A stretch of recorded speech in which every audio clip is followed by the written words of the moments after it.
জয় ঠাকুর, জয় মা। ঠাকুরের কৃপায় আমি জানি সবাই ভালো আছো, মন দিয়ে মহাভারত শ্রবণ শুনছো।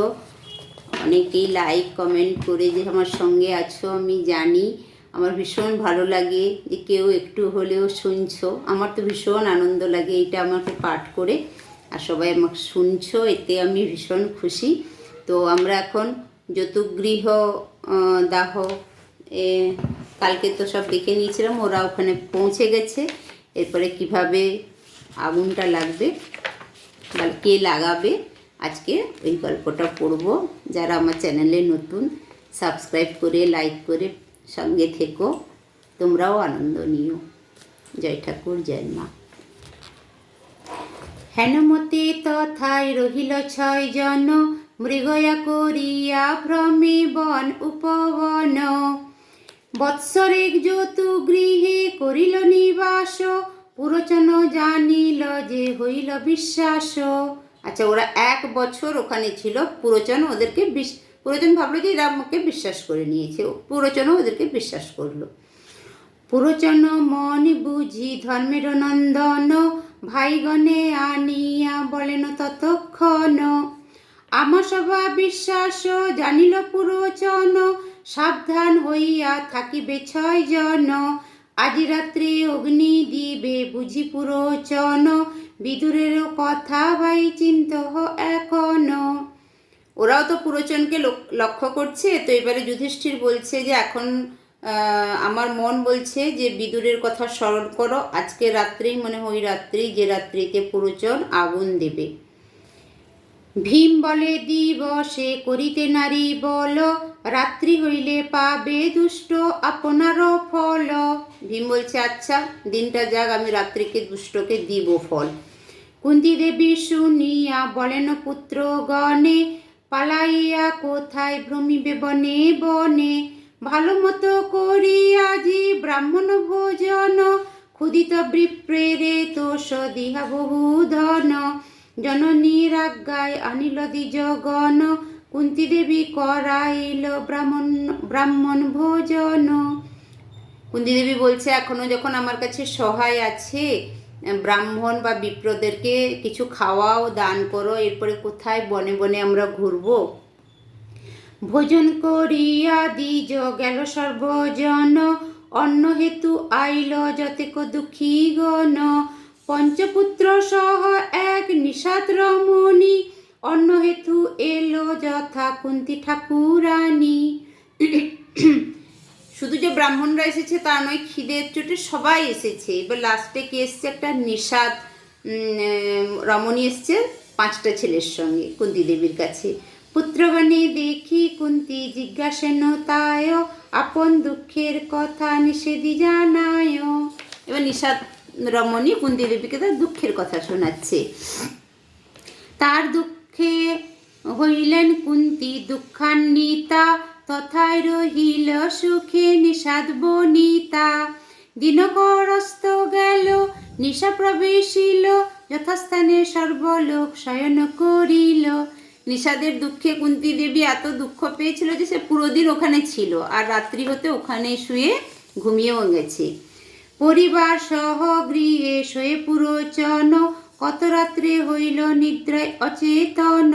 পুরোচনও নিজের গৃহে শুয়েছে।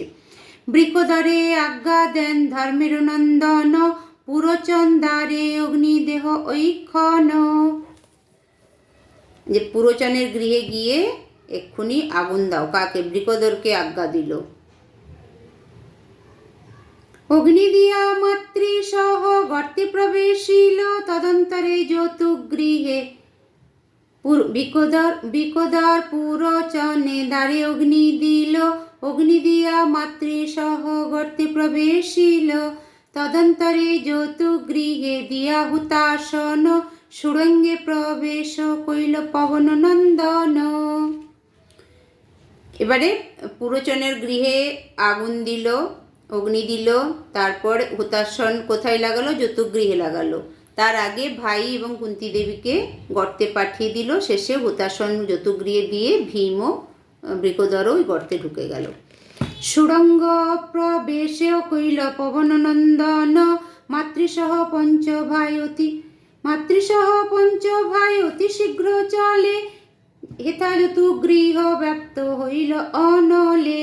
অগ্নির পাইয়া শব্দ গ্রামবাসী গণ, জল লয়ে চতুর্দিকে ধায় সর্বজন। ওরা সুড়ঙ্গ পথে চলে গেল, গ্রামবাসীরা আগুনের শব্দ শুনে জল টল নিয়ে এসছে। নিকটে যাইতে শক্তি নহিল কাহার, চতুর্দিকে ভ্রমে লোক করি হাহাকার। এমন জ্বলছে, কেউ পাশে যেতে পারছে না, হাহাকার করছে সবাই। যৌত ঘৃত তৈলের গন্ধ চারদিকে ধায়, যতুগৃহ বলি লোকে বুঝিবার পায়। এমন ঘি তেলের গন্ধে চারদিক ভরে যাচ্ছে যে লোকেরা বুঝতে পারলো এটা একটা যতুগৃহ। গন্ধে লোকেরা ততক্ষণে বুঝতে পারলো। দুষ্টধিত রাষ্ট্র কর্ম কইল দুরাচার, কপটে দহিল পঞ্চ পাণ্ডুর কুমার। ধর্মশীল পঞ্চ ভাই নহে অপরাধী, সর্বগুণ নিধি জিতেন্দ্রিয় সত্যবাদী। তবে সবে জানিল পুরিল পুরোচন, ভালো ভালো বলিয়া বলয় সর্বজন। নির্দোষী জনের হিংসা করে যেই জন, এইরূপ শাস্তি তারে দেন নারায়ণ। এত বলি কান্দে যত নগরের লোক, পাণ্ডবের গুণ সরি করে বহু শোক।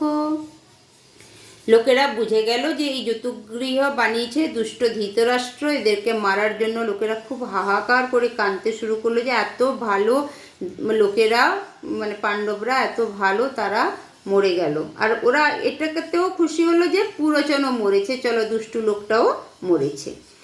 জননী সহিত হেথা পাণ্ডুর নন্দন, সুরঙ্গে বাহির হইয়া প্রবেশিল বন। ঘোর অন্ধকার নিশা গহন কানন, লতা বৃক্ষ কণ্ঠ কেতে যায় 6 জন। রাজার কুমার সব রাজার গৃহিণী, তাহে অন্ধকার নিশা পথ নাহি চিনি। জননীর সঙ্গে ওরা 6 ভাই বেরিয়ে ওই রাস্তা দিয়ে যাচ্ছে। বলছে রাজার কুমার, রাজার জননী, রাজার গৃহিণী, তারা সব এভাবে অন্ধকারে পথে হেঁটে হেঁটে যাচ্ছে। চলিতে অশক্ত কুন্তি ধর্ম যুধিষ্ঠির, ধনঞ্জয় মাদ্রী পুত্র কোমল শরীর। কত দূরে জানি কুন্তি হন চেতন, শীঘ্রগতি যাইতে না পারে পঞ্চজন। পঞ্চজন এবারে কিভাবে যাচ্ছে? কুন্তি তো অজ্ঞান হয়ে গেল একবার, বাকি সব বাচ্চাদের কোমল শরীর, হাঁটতে পারছে না, সেজন্য খুব শীঘ্রগতি ওরা যেতে পারছে না। তবে বৃকদর নীল মাই স্কন্ধে করি, 2 কান্ধে মাদ্রী পুত্র হস্তে দোহা ধরি। বৃকদর কি করলো? মাকে কাঁধে বসিয়ে 2 হাতে মাদ্রীর 2 সন্তানকে হাতে বসিয়ে নিল। কত বলবান! বায়ুবেগে যান ভীম লইয়া পঞ্চজনে। আচ্ছা, 2 জনকে 2 হাতে আর বাকি 2 জনকে ধরেছে 2 হাতে দিয়ে, বায়ুর গতিতে উঠছে ভীম। মাকে কাঁধে আর 2 ভাইকে 2 হাতের উপরে, তারপরে 2 হাতে একদিকে যুধিষ্ঠির আর একদিকে ধনঞ্জয়কে ধরে ভীম, বৃকদর হচ্ছে একদম বেগে, বাতাসের বেগে ছুটে চলেছে। বায়ু বেগে যান ভীম লইয়া পঞ্চজনে, বৃক্ষশিলা চূর্ণ হয় ভীমের চরণে। অতি শীঘ্র গতি যায় ভীম মহাবীর, নিশাযোগে উত্তরিল জাহ্নবীর তীর। গভীর গঙ্গার জল অতিশয় নিবিস্তার, দেখি হইল চিন্তিত কেমনে হই পার। খুব শীঘ্র গতি জাহ্নবীর তীরে পৌঁছালো, গঙ্গার বক্ষে পৌঁছালো, কিন্তু গঙ্গাতে তখন জোয়ার, দেখে ভয় পেয়ে গেল, এত গঙ্গাতে জল, পার হব কেমন করে। চিন্তিত ভোজের পুত্রী পঞ্চসহোদর, গঙ্গা জল পরিমাণ করে বিকোদর। হেনকালে দিব্য এক আইল তরণী, পবন গমনে তাহে শোভে পতাকিনী। নৌকায় কৈবর্ত বিদুরের অনুচর, নৌকা পাইয়া পঞ্চ ভাই চিন্তিত অন্তর। দূরে থাকি কৈবর্ত করিল নমস্কার, কহিতে লাগিল বিদুরের সমাচার। আমারে পাঠায়ে দিল পরম যতনে, তোমা সবা পার করিবারে নৌকা জানে। ওরা যখন ভয় পাচ্ছে তখন দেখতে পেলো যে দূরে একটা নৌকা, নৌকা দেখে ওরা চিন্তায় আরও পড়ে গেছে। কিন্তু ওই নৌকোতে যে আছে সে দূর থেকে বলল, আমি বিদুরের অনুচর, বিদুর আমাকে পাঠিয়েছে তোমাদের সবাইকে নৌকা যোগে পার করানোর জন্য। অবিশ্বাসী নহি আমি বিদুরের জন, সংকেতে আমারে পাঠাইলে সে কারণ। যখন আইলা সবে বারণা নগর, কটুভাষে তোমারে সে করিল উত্তর। ওই যে বিদুর কি কটুভাষ বলেছিল সেটা আবার স্মরণ করালো, নাহলে এরা বিশ্বাস করতে পারছিল না। ইহার আছয় ভয়, আচ্ছা, যাহে জন্ম তাহে বক্ষে শীতল বিনাশে, ইহার আছয়ে ভয় যাই সেই দেশে। এই কথাটা বিদুর বলেছিল যুধিষ্ঠিরকে। এই চিহ্ন বলে মোরে আসিবার কালে, পাঠাইল পার করিবারে গঙ্গা জলে। কৈবর্ত বচন শুনি বিশ্বাস জন্মিল, 6 জন গিয়া নৌকা আরোহণ কইল। চালাইল নৌকা তবে পবন গমনে, পুনরপি কহে দাস বিদুর বচনে। বিদুর বলিল এই করুণা বচন, হেথা থাকি শিরে ঘ্রাণ করিয়া লিঙ্গন। কতকাল অজ্ঞাতে বঞ্চহ কোন স্থানে, দুঃখ ক্লেশ হি কর কালের হরণে। এবারে আবারও বিদুরের কথা বলছে, যে বিদুর এবারে কি বলেছে, তোমাদের মাথা চুম্বন করে বিদুর বলেছে যে তোমরা দুঃখ কষ্ট সহ্য করেও সময় কাটানোর জন্য কোথাও অজ্ঞাত থাকো।